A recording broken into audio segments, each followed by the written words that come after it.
Integration. Integration के बारे में बात करते हैं, इससे पहले बात की थी डिफरेंशिएशन के बारे में, तो आज बात करते हैं इंटीग्रेशन। तो इंटीग्रेशन का सबसे पहले बात करते हैं कि इंटीग्रेशन डिफरेंशिएशन का जस्ट उल्टा होता है, मतलब रिवर्स प्रोसेस होता है। डिफरेंशिएशन का रिवर्स प्रोसेस क्या होता है? Integration, reverse of differentiation, reverse process of differentiation, मतलब डिफरेंशिएशन का उल्टा प्रोसेस होता है इंटीग्रेशन। जैसे कि अगर हम बात करें कि हमने बात की थी, अगर x की पावर n दे रखा है, इसका अगर हम डिफरेंशिएशन करते dy बाई dx करते हैं, तो इसका डिफरेंशिएशन क्या आता था? x की पावर n क्या था? n से मल्टीप्लाई, मतलब n x और n प्लस n माइनस 1, ये इसका होता था डिफरेंशिएशन। लेकिन अगर हम बात करें x की पावर n का अगर हम इंटीग्रेशन करते हैं, x की पावर का n, ये इंटीग्रेशन का सिंबल होता है, इंटीग्रल इंडेफिनिट इंटीग्रल फॉर्म का जो सिंबल होता है, इसको अब इसका अगर हम इंटीग्रेशन कर रहे हैं x की पावर n का, तो यहाँ पर इंटीग्रेशन के लिए क्या होता है?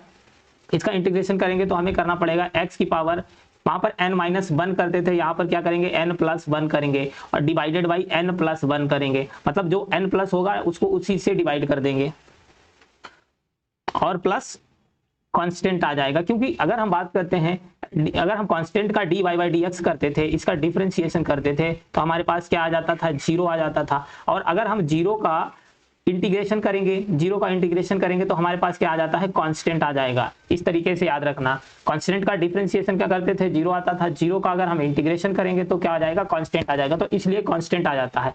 अब यहाँ पर अगर हम बात करें, n की वैल्यू है वो -1 नहीं होनी चाहिए, -1 के अलावा कुछ भी हो, -2 हो या +2 हो, +1 हो, n की वैल्यू कुछ भी हो सकती है, एक्सेप्ट -1 के इक्वल नहीं होना चाहिए, नॉट इक्वल टू -1। अब -1 क्यों नहीं होना चाहिए?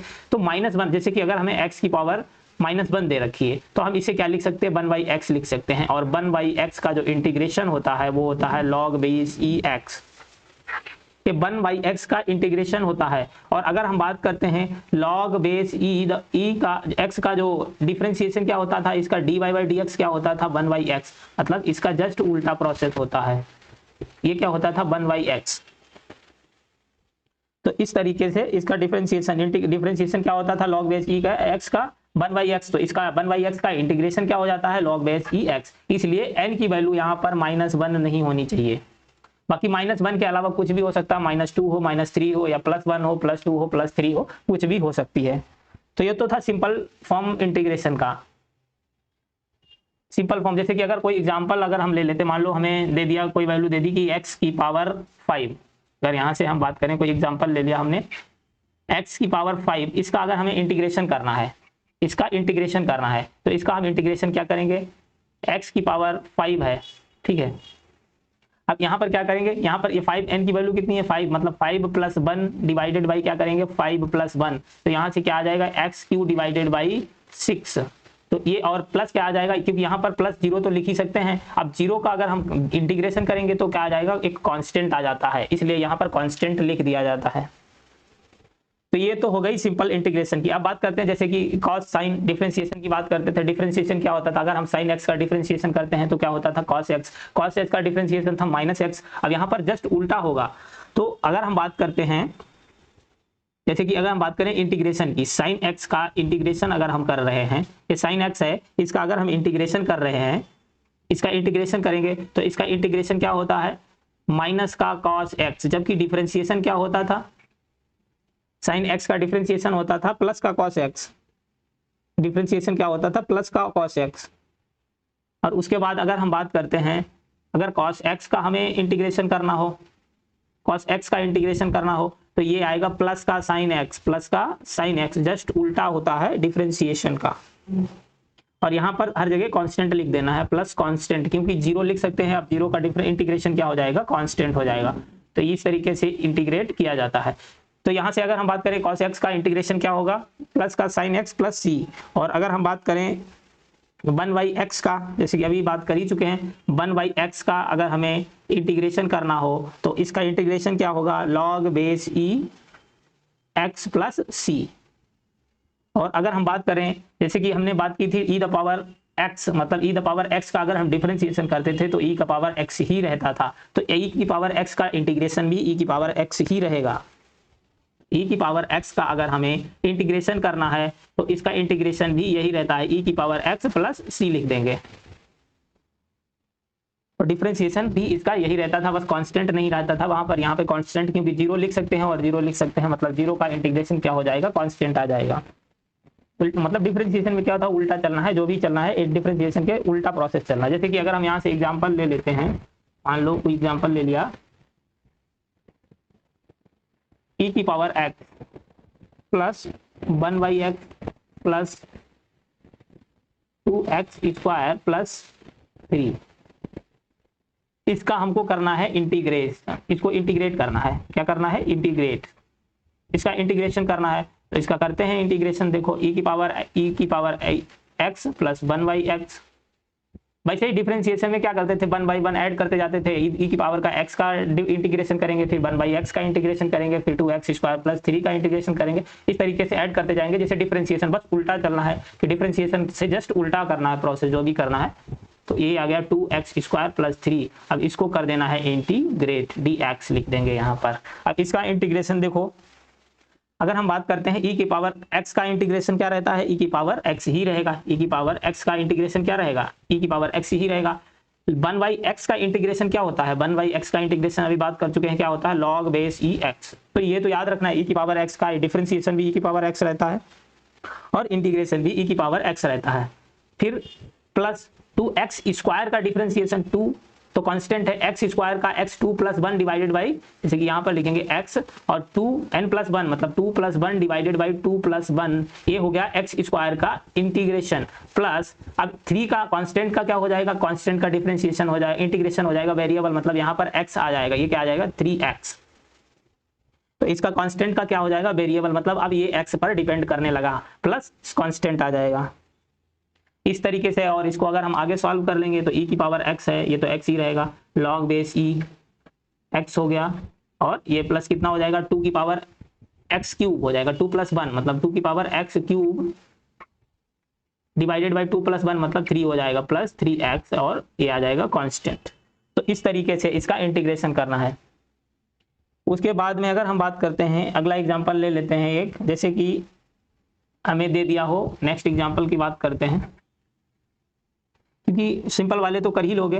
x की पावर 5 6 है, उल्टा चलना है, वहां पर -1 करते थे, यहाँ पे +1 करना है और फिर n+1 से डिवाइड कर देना है, जबकि वहां n से मल्टीप्लाई, डिफरेंशिएशन में क्या करते थे, n से मल्टीप्लाई करते थे, यहाँ पे n+1 से डिवाइड कर देंगे, ऐड करने के बाद में डिवाइड करना है, n+1 पावर में क्या करना है, n+1 इंटीग्रेशन में, और n+1 से डिवाइड कर देना है।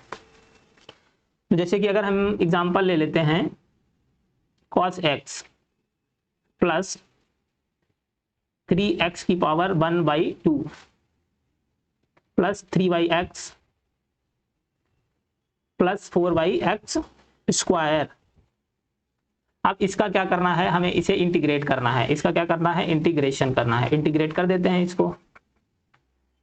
तो ये हो गया, हमें दे रखा है cos x plus 3x 1/2 plus 3, इसको क्या लिख सकते हैं हम, 3/x है, मतलब इसको 3 × 1/x लिख सकते हैं, ठीक है, प्लस 4 × 1/x स्क्वायर है ना, ये एक मिनट, ये स्क्वायर है, ये x स्क्वायर है, तो इसको क्या लिख दें हम, x की पावर, इसको ऊपर ले जाते हैं, क्योंकि x की पावर -2 लिख सकते हैं, नीचे है x स्क्वायर, मतलब ऊपर आएगा -2 हो जाएगा।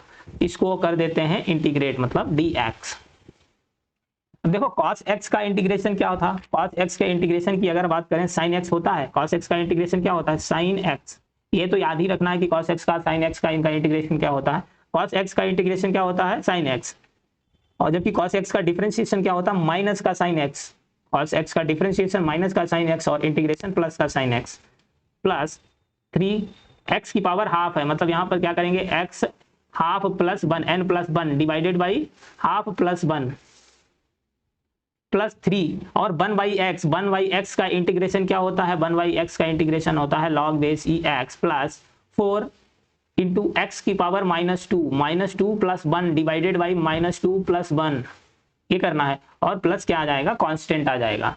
तो यहाँ से आगे इसको लिखेंगे sin x हो जाएगा, ठीक है, sin x प्लस ये क्या हो गया 3, ये हो गया 3, मतलब उसकी पावर क्या हो जाएगी, 3x की पावर कितनी हो गई, हाफ, प्लस, तो ये आ जाएगी x की पावर 3/2, नीचे क्या हो जाएगा 3/2, तो 3 से 3 कैंसिल हो जाएगा, 2 ऊपर चला जाएगा, और ये आगे क्या आ गया 3 log बेस ई एक्स प्लस, अब यहाँ पर क्या हो जाएगा, माइनस का 2 + 1 मतलब माइनस का 1, एक्स की पावर माइनस का 1 मतलब नीचे चला जाए, और इधर क्या हो जाएगा माइनस का 1 और प्लस का 1 मतलब माइनस का 1 नीचे आ जाएगा। तो यहाँ से अगर हम बात करते हैं हमारे पास क्या आ जाएगा, माइनस हो जाएगा ना, ये जहाँ पर प्लस आएगा इसको क्या कर देते हैं, ये माइनस हो जाएगा, ये माइनस हो जाएगा और ये हो जाएगा 4/x, क्योंकि x की पावर -1 आया है और यहाँ पर जो -1 बचा था तो वो इधर साइन चला गया, प्लस का माइनस हो गया, और यहाँ पर क्या आ जाएगा 4/x, x की पावर -1 थी तो इसको नीचे कर लिया मतलब प्लस का 1 हो गया, ये प्लस सी आ जाएगा। तो इस तरीके से इसको इंटीग्रेट कर देंगे,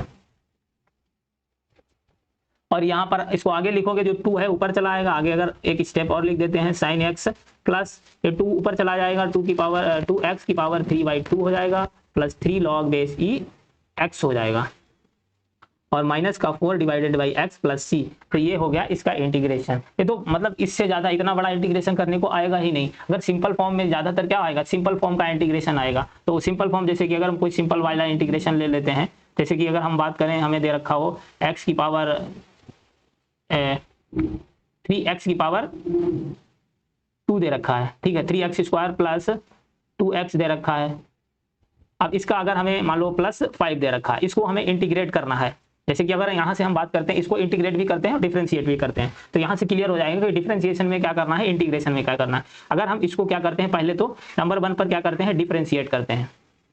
तो इसको हम पहले तो डिफरेंशिएट करते हैं, यहाँ पर ये डिफरेंशिएट कर देंगे। अब इसका dy/dx करेंगे, इसका डिफरेंशिएशन क्या हो जाएगा, x की पावर n3 और x की पावर n-1, और ये क्या करते हैं, एक मिनट, यहाँ पर क्या करते हैं, n से मल्टीप्लाई, ये 3 तो कांस्टेंट है, 3 × n से, n यहाँ पर क्या है 2 है, डिफरेंशिएशन की बात करेंगे, n से मल्टीप्लाई करेंगे, फिर x की पावर n-1 मतलब 2 - 1 प्लस 2, और x की पावर यहाँ पर कितनी है, 1 है, x की पावर 1 है तो 1 - 1 मतलब x की पावर क्या हो जाएगी 0, किसी की पावर 0 होने का मतलब वो वैल्यू किसके बराबर हो गई, 1 के बराबर, प्लस कांस्टेंट का डिफरेंशिएशन 0, तो इसका डिफरेंशिएशन क्या आ जाएगा 6x प्लस का 2, ये आ गया इसका डिफरेंशिएशन। अब अगर हम इसको क्या करते हैं, इंटीग्रेट करते हैं, अगर हम इसी को इंटीग्रेट करें, इसी का इंटीग्रेशन करना हो तो क्या करना है, यहाँ पर हमें क्या है 3 कांस्टेंट है, ठीक है, x², तो x n+1 करना है, वहां पर n-1 करना था, n से मल्टीप्लाई भी करना था, यहाँ पर n+1 मतलब n+1 करना हो, फिर n+1 से डिवाइड करना है, मतलब 2 + 1 divided by 2 + 1 plus 2x, 2 constant है, x की पावर n+1 मतलब 1 + 1 डिवाइडेड बाई 1 + 1, और प्लस ये कांस्टेंट है, कांस्टेंट का इंटीग्रेशन क्या हो जाएगा, वेरिएबल मतलब यहाँ पर x आ जाएगा, तो इसका इंटीग्रेशन क्या हो जाएगा 5x आ जाएगा, ठीक है, और यहाँ से ये क्या हो जाएगा 3, तो ये 2 + 1 नीचे 3 है, 3 हो जाएगा, और ये 3 कैंसिल हो जाएगा, तो यहाँ पर सिर्फ क्या बचेगा x³ बचेगा, प्लस नीचे ये यहाँ पर भी 2 कैंसिल हो जाएगा, ये 2 1 + 1 2 हो जाएगा, तो ये आ गया 2, तो 2 कैंसिल हो गया, मतलब यहाँ पर सिर्फ x² बचेगा, क्या बचेगा x² बचेगा, x² बचेगा प्लस 5x बचेगा, तो इसका इंटीग्रेशन ये आ गया, डिफरेंशिएशन देख लो ये आ गया। तो ये जस्ट उल्टा जाना है जब इंटीग्रेशन और डिफरेंशिएशन करना है। अब बात करते हैं कुछ डिफरेंट टाइप का इंटीग्रेशन हो, जैसे कि अगर हमें मान लो कुछ ऐसी वैल्यू दे दी गई है जिसका अलग तरीके का डिफरेंट टाइप ऑफ इंटीग्रेशन, अगर हम यहाँ पे बात करते हैं इंपॉर्टेंट इंटीग्रेशन लिख देते हैं, इंपॉर्टेंट टाइप, इंपॉर्टेंट तो नहीं कह सकते, बहुत कम यूज होता है इसका,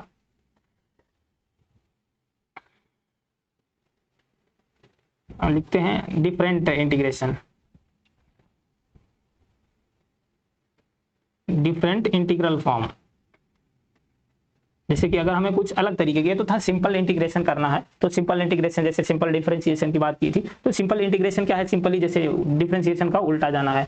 अब जैसे कि अगर हमें मान लो इस टाइप में कोई वैल्यू दे दी, जैसे कि अगर हम बात करें मान लो ax + b, अब ये दे दी, इसका अगर हमें इंटीग्रेशन करना हो तो इसका इंटीग्रेशन कैसे करेंगे, इस पर बात करते हैं। और या फिर ऐसा भी हो सकता है जैसे कि e की पावर हमको इस फॉर्म में दे दिया जाए ax + b, इस फॉर्म में भी दिया जाएगा, उसका भी इसी तरीके से इंटीग्रेशन किया जाएगा।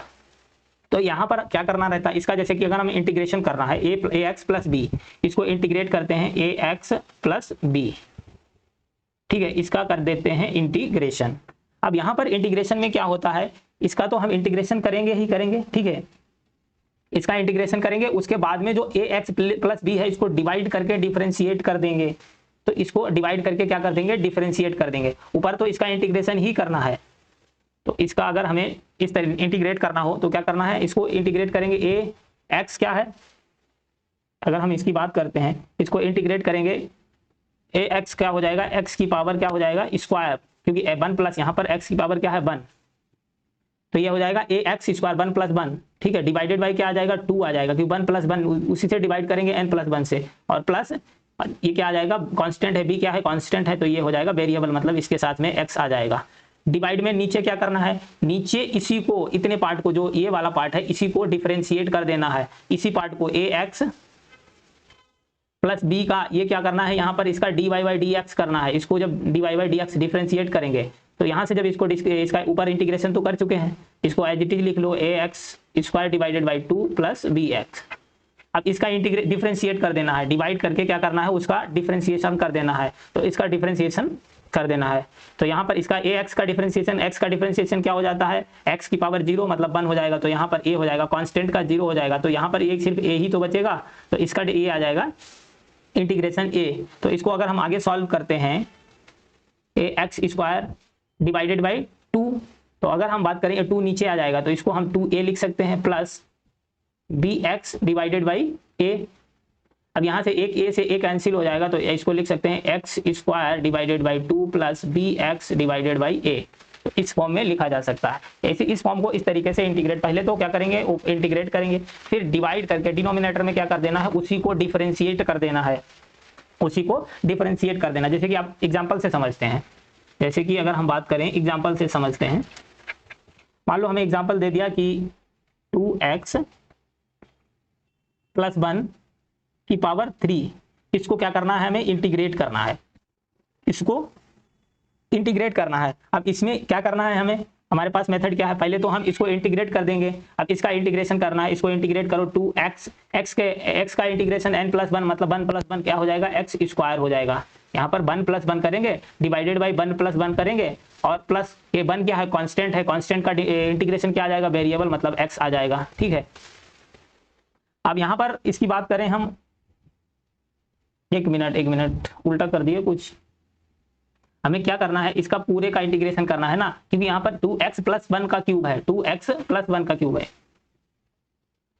तो ये क्या है 2x + 1 का, इसका अगर हमें इंटीग्रेशन करना है तो ये पावर तो इसकी ये है 3, तो इसको करेंगे n + 1 मतलब 3 + 1, तो यहाँ पर क्या हो जाएगा 2x + 1 ऊपर क्या हो जाएगा 3 + 1 डिवाइडेड बाई 3 + 1, ये तो इसका क्या हो गया इंटीग्रेशन, ये क्या हो गया इंटीग्रेशन। अब इसको हम क्या करेंगे डिवाइड करके डिफरेंशिएट कर देंगे, तो यहाँ पर हम लिख दें क्योंकि ये नीचे है, नीचे ये इसको डिनोमिनेटर में डिफरेंशिएट करना है। अब 2x + 1 का डिफरेंशिएशन, 2x x का डिफरेंशिएशन क्या हो जाएगा 1 हो जाएगा, मतलब यहाँ पर 1 बचेगा, और 1 का 1 क्या है कांस्टेंट, इसका डिफरेंशिएशन क्या हो जाएगा 0, तो यहाँ से इसको आगे सॉल्व करोगे ये क्या हो जाएगा 4 हो जाएगा ना इसकी पावर, तो यहाँ से अगर हम इसको आगे कैलकुलेट करते हैं इसको लिख सकते हैं 2x + 1 ये क्या हो जाएगा 4 डिवाइडेड बाई 4, और ये कितना हो जाएगा 2 ही तो बचेगा मतलब 4 × 2, तो ये आ जाएगा 8, 2x + 1 डिवाइडेड बाई 8 ये क्या है इसकी पावर 4 है, और यहाँ पर क्या आ जाएगा कांस्टेंट भी आ जाएगा, आगे अगर सब यहाँ पे कांस्टेंट लिख लो, और ये कांस्टेंट भी क्योंकि इंटीग्रेशन करेंगे तो हर जगह कांस्टेंट आएगा, कांस्टेंट आ जाएगा, यहाँ पर भी एक कांस्टेंट आ जाएगा। 0 का इंटीग्रेशन क्या करेंगे, 0 का इंटीग्रेशन क्या आ जाता है कांस्टेंट, कांस्टेंट का वेरिएबल आ जाएगा, डिफरेंशिएशन से उल्टा चलना है। उसके बाद में बात करते हैं, जैसे कि नेक्स्ट एग्जांपल ले लेते हैं, हमारे पास अगर हमें दे रखा हो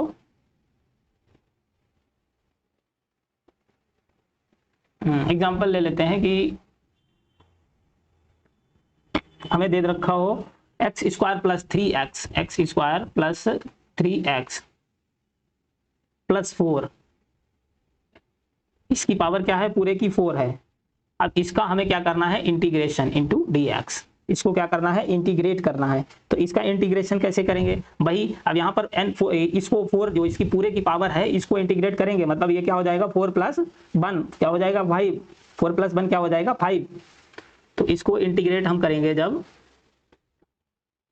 x² + 3x + 4, अंदर इंटीग्रेशन है पूरे की भी मेन इसको मानेंगे, ये इसको पूरे की पावर जितनी है उसको इंटीग्रेट 4 + 1 है मतलब n + 1 डिवाइडेड बाई 4 + 1। अब इसी का कर देंगे डिफरेंशिएशन, तो x² का डिफरेंशिएशन क्या होता है 2x प्लस, और इसका क्या हो जाएगा 3x, x का डिफरेंशिएशन क्या होता है 1, मतलब सिर्फ 3 बचेगा, और कांस्टेंट है 4, 4 का 0 हो जाएगा, इसका इंटीग्रेशन क्या हो जाएगा 0। तो इसको इस तरीके से इंटीग्रेट करना है, इसको कर देना है। और यहाँ पर ये याद रखना है कि इसका इंटीग्रेशन कितना करना है, ये जो पावर है पावर का नहीं करना है, सिर्फ इसका अंदर वाले पार्ट को, जो अंदर वाला पार्ट है उसका ही इंटीग्रेशन करना रहेगा। तो एक्स स्क्वायर क्या क्या हो जाएगा 2x हो जाएगा, और ये इसका 3x का x बचेगा और 4 का 0 हो जाएगा। तो यहाँ पर भी देख लो, यही सिर्फ हमें पावर से मतलब नहीं है, पावर का नहीं डिफरेंशिएशन करना है, सिर्फ 2x + 1 को डिफरेंशिएट करना है, अंदर वाले पार्ट को, ब्रैकेट वाले पार्ट को डिफरेंशिएट करके डिवाइड कर देना है। तो यहाँ से आगे इसको सॉल्व करोगे, x² + 3x + 4 ये हो जाएगा 5 डिवाइडेड बाई नीचे 5 आ जाएगा, और ये क्या हो जाएगा 2x + 3। इसको आगे सॉल्व करोगे, x² + 3x + 4 की पावर 5, नीचे इसको अंदर मल्टीप्लाई कर दो, ये हो जाएगा 10x + 15। इस तरीके से आगे भी अगर कैलकुलेट करना होगा तो भी हो सकता है, और यहाँ पर कांस्टेंट भी लिख देना है, जब इंटीग्रेशन की बात होगी तो +c लिख देना है, प्लस कांस्टेंट लिख देना है।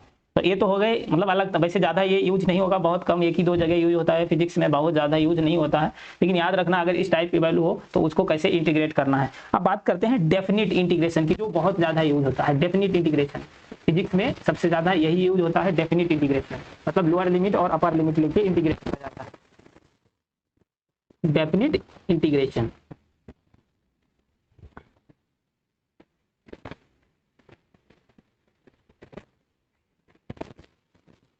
डेफिनिट इंटीग्रेशन की बात करते हैं। अब डेफिनिट इंटीग्रेशन क्या, हमें लिमिट दे रखी होगी कि 0 से 1 तक, 0 से 4 तक, 0 से 5 तक, कुछ भी 1 से लेकर 5 तक, 1 से 4 तक, ये होते हैं डेफिनिट इंटीग्रेशन की बात। तो डेफिनिट इंटीग्रेशन को सीधे से समझते हैं, जैसे कि हमें कोई एग्जांपल से समझते हैं। एग्जांपल दे दिया हो,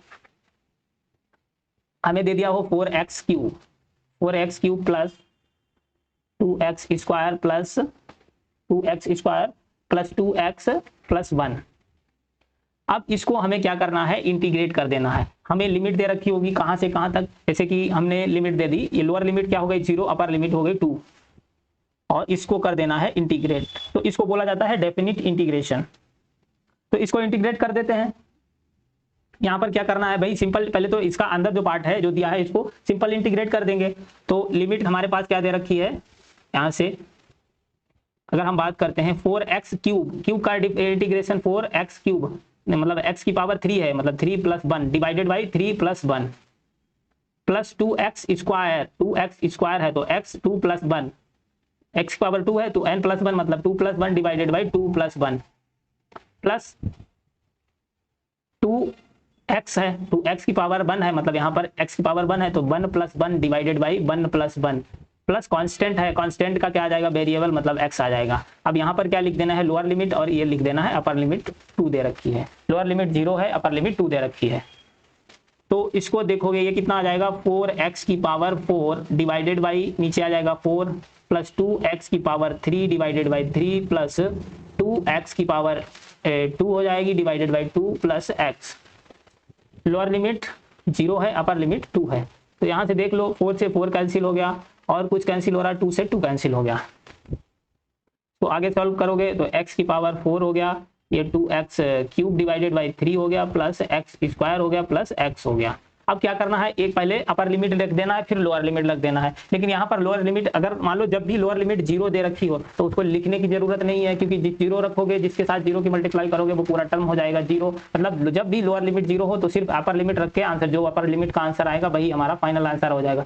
लेकिन अगर 0 के अलावा जो भी अपर लिमिट, लोअर लिमिट दे रखी है तो अपर लिमिट रख के माइनस करना है लोअर लिमिट। तो यहाँ पर तो लोअर लिमिट क्या है 0 है। अभी ऐसा एग्जांपल लेंगे जिसमें लोअर लिमिट भी 0 के अलावा कोई दूसरी होगी, तो वैसा भी एग्जांपल के बारे में बात कर लेंगे। तो यहाँ पर तो 0 है, लोअर लिमिट रखने का कोई मतलब नहीं रहेगा, सिर्फ अपर लिमिट रख दो। तो अपर लिमिट का मतलब हमें क्या रखना है, x की जगह पर 2 रखना है, x की जगह पर क्या लिखना है 2।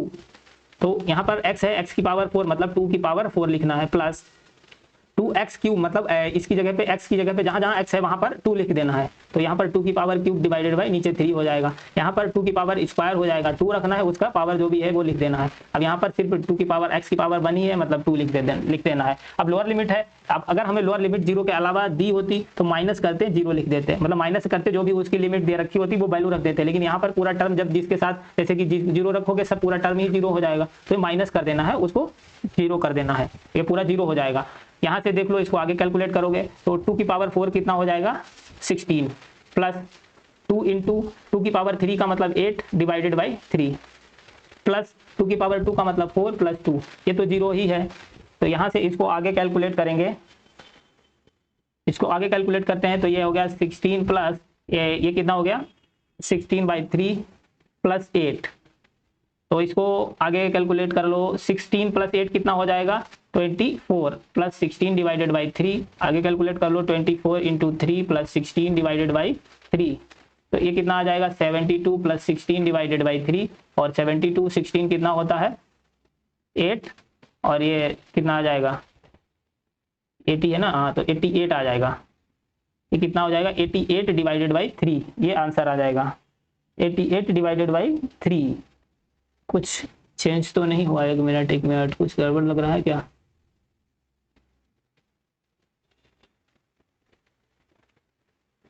कितना हो गया 72 हो जाएगा, 72 प्लस 16 ही तो हो रहा है ना, 8 2 16 सही तो है।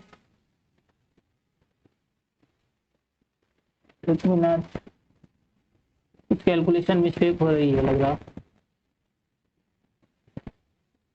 2 की पावर 4 हो गया, ठीक है 2 की पावर 4 हो गया, तो ये 8 हो जाएगा, 8 हो गया 16, और ये 4 हो गया, ये 2 हो गया, और बाकी तो 0 हो ही जाएगा।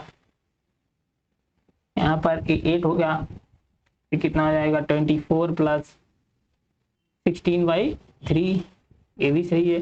तो ये 72 प्लस 16 8, तो 8 हो गया 80 ही होना चाहिए। तो इसका आंसर तो शायद 80 ही आएगा। जहाँ तक जो भी चेक करके देख लेना कि 88 आ रहा है क्या आ रहा है, वैसे तो मेरे हिसाब से तो 88 ही आना चाहिए, जहाँ तक 88 ही आएगा। उसके बाद बात करते हैं नेक्स्ट की, कुछ तो गड़बड़ है इसमें कहीं।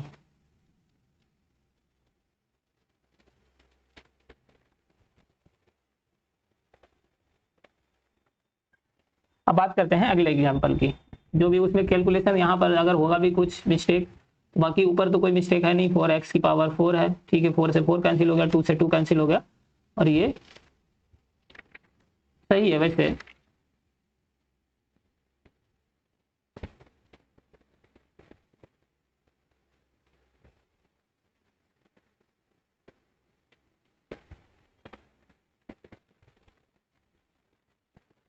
ठीक है, अब अगला एग्जांपल लेते हैं। नेक्स्ट एग्जांपल हम ले रहे हैं, जैसे कि नेक्स्ट एग्जांपल लेते हैं,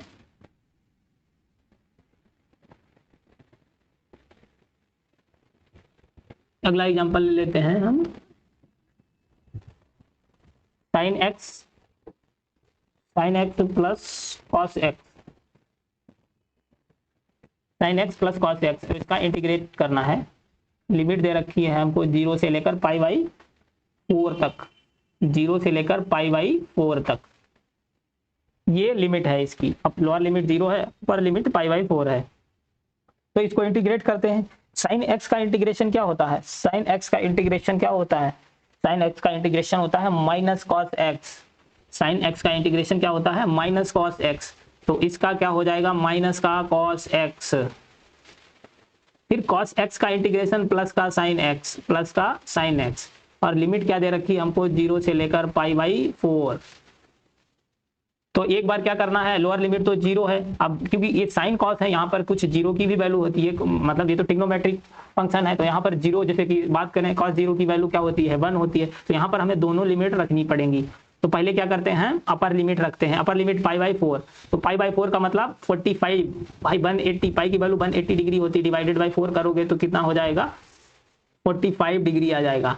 तो यहाँ से हम क्या करते हैं पहले अपर लिमिट रखते हैं माइनस cos x की cos 45, ठीक है, प्लस sin 45, साइन 45, ये तो हो गया कौन, अपर लिमिट हो गई। फिर क्या करना है, माइनस लोअर लिमिट रख देना है। लोअर लिमिट क्या है, माइनस कॉस एक्स की जगह पे क्या रखना है 0, प्लस साइन एक्स साइन 0। तो यहां से अगर हम बात करते हैं cos 45 की वैल्यू कितनी होती है 1/√2, मतलब माइनस का 1/√2 आ जाएगा। साइन 45 की वैल्यू प्लस का 1/√2 होती है, फिर माइनस। तो यहाँ पर आगे देखते हैं, इसको पहले वैल्यू रख देते हैं, फिर कैंसिल हो जाएगा वो 1 प्लस का 1/2 माइनस का 1/2 कैंसिल हो जाएगा। तो यहाँ से माइनस cos 0 की वैल्यू 1 प्लस साइन 0 की वैल्यू क्या होती है 0 होती है। साइन 0 0 होता है, cos 0 की वैल्यू cos 0 की वैल्यू 1 होती है। cos 0 1 हो गया और साइन 0 की वैल्यू 0 होती है। यहाँ से अगर हम बात करते हैं, ये हो गया माइनस का 1/√2 और प्लस का 1/√2 कैंसिल हो जाएगा। उसके बाद में ये जो माइनस है इसको अंदर मल्टीप्लाई कर देंगे तो माइनस माइनस प्लस हो जाएगा, माइनस माइनस क्या हो जाएगा प्लस का 1, और प्लस वो तो 0 ही है, मतलब ये माइनस इसके साथ भी मल्टीप्लाई होगा लेकिन माइनस 0 आएगा ना, क्या आएगा माइनस का ये 1 हो गया और माइनस हो जाएगा, माइनस इसके साथ माइनस माइनस प्लस हो जाएगा, इसके साथ मल्टीप्लाई होगा प्लस माइनस माइनस हो जाएगा और 0 है। तो मतलब हमारे पास जो आंसर कितना आ जाएगा 1, प्लस का 1 आंसर आ जाएगा। तो इस तरीके से इसको इंटीग्रेट करेंगे। एक बार लोअर लिमिट अपर लिमिट कर देना है, अपर लिमिट में से रखकर फिर माइनस कर देना है लोअर लिमिट। तो ये तो हो गई इंटीग्रेशन की बात इस तरीके की। अब अगर हम बात करते हैं कुछ और एग्जांपल ले लेते हैं, जैसे कि हम अगर बात करते हैं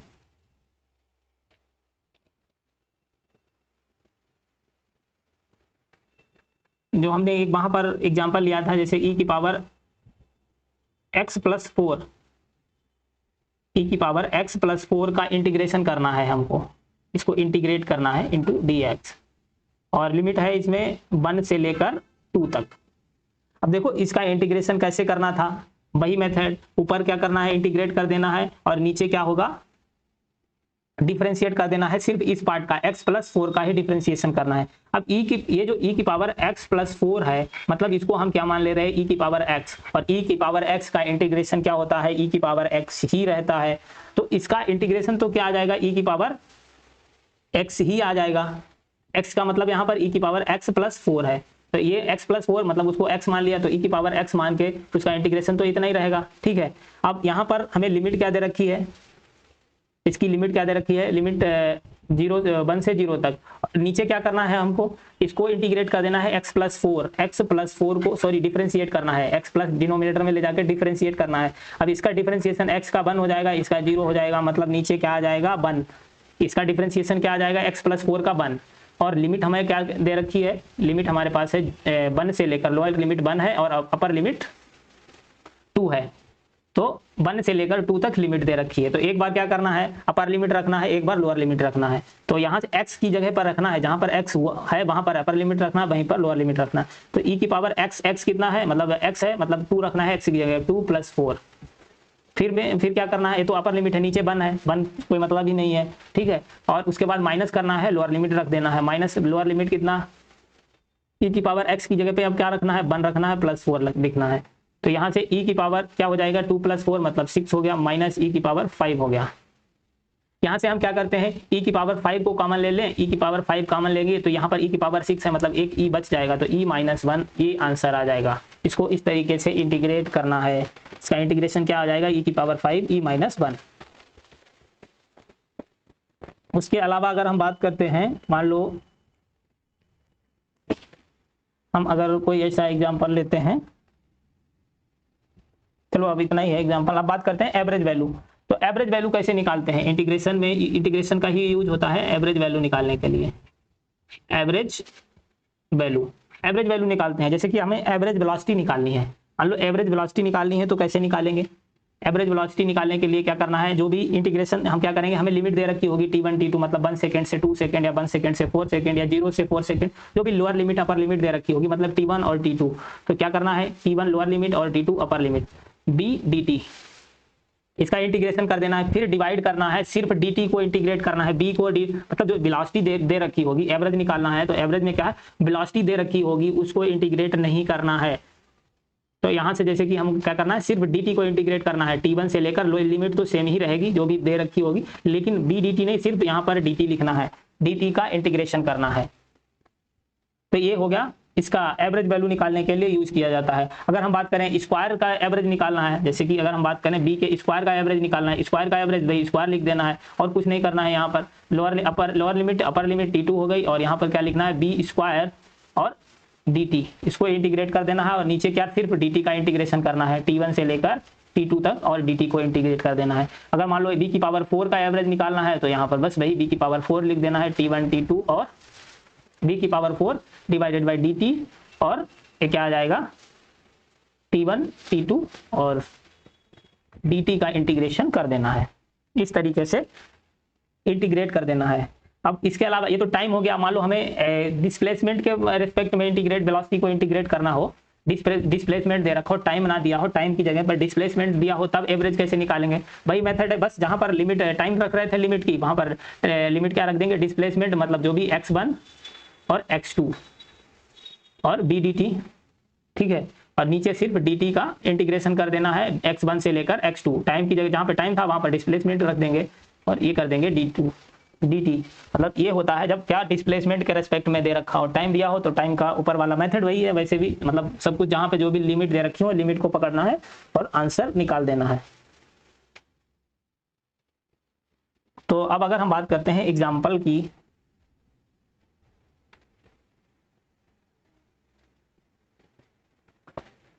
जैसे कि हमें मान लो कोई भी एग्जाम्पल दे दिया, b equal to B naught sine omega t, b equal to B naught sine omega t, a velocity दे रखी है। अब हमें क्या बताना है, एवरेज वेलोसिटी निकालनी है। एवरेज वेलोसिटी निकालनी है और लिमिट दे रखी है हमको t0 से लेकर t बराबर t by capital T divided by 4 तक, सॉरी t बाई 2 तक ये लिमिट दे रखी है। मतलब ये हमारे पास क्या दे रखा है, T1 दे रखा है, ये T2 दे रखा है। अब हमें एवरेज वैल्यू निकालनी है, तो एवरेज के लिए सीधा फॉर्मूला क्या है हमारे पास, एवरेज निकालना है। एवरेज क्या करना है, T1 से T2 लिमिट हो गई और b dt डिवाइडेड बाई सिर्फ dt का इंटीग्रेशन, मतलब T1 से लेकर T2 और dt। अब यहाँ पर b क्या दे रखा है, b not sine omega t, b क्या दे रखा है और लिमिट कितनी दे रखी है, 0 से लेकर t, मतलब लोअर लिमिट 0 है और ये है कैपिटल T डिवाइडेड बाई 2, और ये b है b not sine omega T into dt। नीचे सिर्फ dt को इंटीग्रेट कर देना है 0 से लेकर t बाई 2 तक, और ये हो गया dt, इसको इंटीग्रेट कर देना है। अब करते हैं इसको इंटीग्रेट। देखो b नॉट क्या है, कांस्टेंट है, तो b नॉट को कर लेते हैं बाहर। फिर साइन ओमेगा टी का इंटीग्रेशन क्या होता है, साइन ओमेगा टी का डिफरेंशिएशन होता है, सॉरी इंटीग्रेशन होता है minus cos omega T. Sign omega T का इंटीग्रेशन क्या होता है, minus cos omega T, minus cos omega T. अब यहाँ पर क्या करना होता है कि जो आप इस फॉर्म में लिखा है, तो हम क्या करेंगे, वही मेथड, सिर्फ ये कॉस ओमेगा टी है, फिर हमें क्या करना है, सिर्फ ओमेगा टी को डिफरेंशिएट करना है, लेकिन डिफरेंशिएट करके डिवाइड कर देना है। तो ओमेगा टी का डिफरेंशिएशन क्या हो जाएगा, ओमेगा, नीचे क्या कर देना है, डिफरेंशिएट कर देना है। तो यहाँ से इसको डिफरेंशिएट करोगे क्या आ जाएगा, ओमेगा, ओमेगा टी का डिफरेंशिएशन क्या आ जाएगा, ओमेगा, मतलब इसको ओमेगा से डिवाइड कर देंगे। और इसकी लिमिट क्या है हमारे पास, इसकी लिमिट दे रखी है 0 से t बाई 2 तक। उसके बाद में नीचे क्या हमारे पास था, डिनोमिनेटर में dt को इंटीग्रेट कर देना है 0 से t बाई 2 तक। तो dt का इंटीग्रेशन क्या आ जाएगा, t आ जाएगा। तो इसका इंटीग्रेशन क्या आ जाएगा, t, और t को कहाँ तक लिमिट दे रखी है, 0 से लेकर सेम लिमिट जो वहां पर दे रखी है वही t बाई 2 तक। और अगर हम बात करते हैं, हमें जो ओमेगा की वैल्यू क्वेश्चन में दी होगी या फॉर्मूला पता होता है हमको, 2 पाई बाई टी होता है ओमेगा इक्वल टू। तो यहाँ से हम क्या करते हैं, इसको लिखते हैं। तो एक बार क्या करते हैं, v नॉट तो बाहर है, एक बार रखेंगे अपर लिमिट। अपर लिमिट कितनी है, t बाई 2। t बाई 2 को हम क्या लिख सकते हैं, मतलब सॉरी t बाई 2 को तो ओमेगा को लिख सकते हैं 2 पाई बाई 2, t बाई 2 लिखते हैं। तो यहाँ से एक बार रखेंगे अपर लिमिट है माइनस कॉस ओमेगा। यहाँ पर t कितना दे रखा है, ओमेगा की जगह पे हमें क्या लिखना है, 2 पाई बाई टी। ओमेगा की जगह पे क्या लिखना है, 2 पाई बाई टी इंटू, तो स्मॉल टी है उसकी जगह पे क्या लिखना है, t by 2, capital T by 2। ये टाइम दे रखा है। फिर माइनस लोअर लिमिट रखोगे, लोअर लिमिट है cos 0, तो मतलब 0 रखोगे, यहाँ पर t बराबर 0 रखोगे, तो 0 t के बराबर 0 रखोगे, पूरा टर्म 0 हो जाएगा, मतलब ये हो जाएगा 0। नीचे ओमेगा है, तो इस ओमेगा को नीचे ले आओ बिल्कुल, और इस ओमेगा की जगह पे हम क्या लिख दे रहे हैं, 2 पाई बाई टी लिख दे रहे हैं, 2 पाई बाई टी लिख दे रहे हैं। उसके बाद इसकी लिमिट रख लो, यहाँ पर क्या है, t by 2 minus 0, upper limit t by 2 है और लोअर लिमिट 0 है, मतलब t बाई 2 माइनस 2 माइनस 0। अब इसको आगे कैलकुलेट करोगे, v नॉट अब ये क्या हो जाएगा, यहाँ पर t से t कैंसिल हो गया, 2 से 2 कैंसिल हो गया, और ये माइनस कॉस पाई की वैल्यू कितनी होती है डिग्री में, कितना 180 डिग्री, तो माइनस कॉस 180 डिग्री, और बाकी ये तो जीरो ही है। नीचे क्या आ जाएगा 2 पाई बाई टी, और इधर कितना बचेगा t बाई 2, तो ये t से t कैंसिल हो गया, 2 से 2 कैंसिल हो गया, मतलब ये कितना आ जाएगा ऊपर, नीचे आ जाएगा पाई, कितना आ जाएगा पाई, तो ऊपर क्या बचा v नॉट। अब देखो माइनस 180, वैसे तो याद रखो 180 की वैल्यू, कॉस 180 का जो वैल्यू होती है वो कितनी होती है -1, कॉस 180 कितना होता है -1, तो इसको याद रखना। यहाँ पर ये -1 है, मतलब माइनस पहले का है, ये फिर कॉस 180 -1 माइनस माइनस प्लस हो जाएगा, और नीचे क्या आ जाएगा पाई, तो माइनस माइनस, एक मिनट,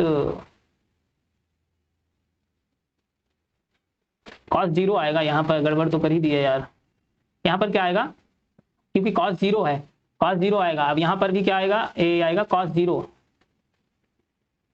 ये आएगा कॉस 0, ये हो जाएगा कॉस 0, क्योंकि कॉस 0 की वैल्यू थोड़ी 0 हो जाएगी, कॉस 0 की वैल्यू 1 होती है, कॉस 0 यहाँ पर अब आएगा, तो कॉस 0 की वैल्यू क्या होती है, इसको पूरा पहले लिखते हैं, यहाँ पर इसको फिर से लिख देते हैं, तो ये क्या है माइनस, ठीक है।